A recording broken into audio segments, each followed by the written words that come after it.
Now in this module I want to look at specific new hazards which you must be aware of when carrying out vehicle extrication. And these can be summarised as the following, these three areas.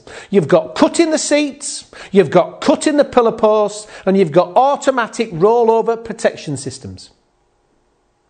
Let's look at the first issue then, cutting the seats. Now many new vehicles have airbag sensors, they've got mini gas cylinders and even airbags mounted in the seats. Now for safety reasons you should avoid cutting through these components by removing the upholstery with a knife and investigating before cutting with hydraulic cutters. So know where you're cutting, you know we said before, know where you're cutting. Remove the upholstery with a knife to make sure you're not cutting through these.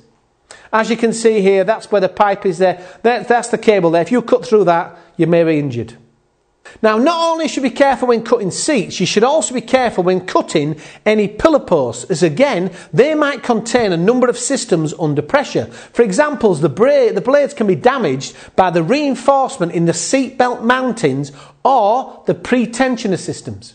However, the most hazardous is to cut through an airbag inflator, which releases compressed gases under high pressure, or it may release fragments of the cylinder itself. So be very careful, as you can see there, when cutting through these areas. For this reason, it's imperative that you always expose and investigate pillars before you start to cut through them. And it's also advisable to use a flexible cutting shield to protect the patient during cutting. So there's a protective shield that you can use for the casualty, protecting them. You should have all your full gear on, you can protect them. You should already have safety protection on yourself. This will protect against the tool slipping as well as providing some protection against any exploding cylinders in the unlikely event that they may have not been seen.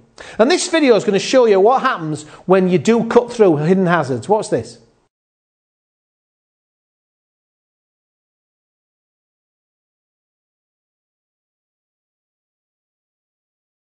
Now, automatic rollover protection systems.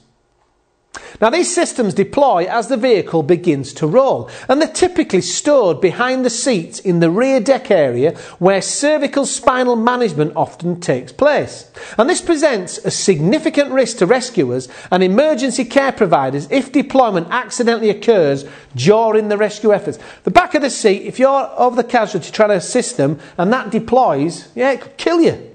Now, steps to control this hazard are disconnection of the battery where possible and avoid the deployment path. So as long as you know when it's going to go, don't go in that area. So that's what you've got to be careful of.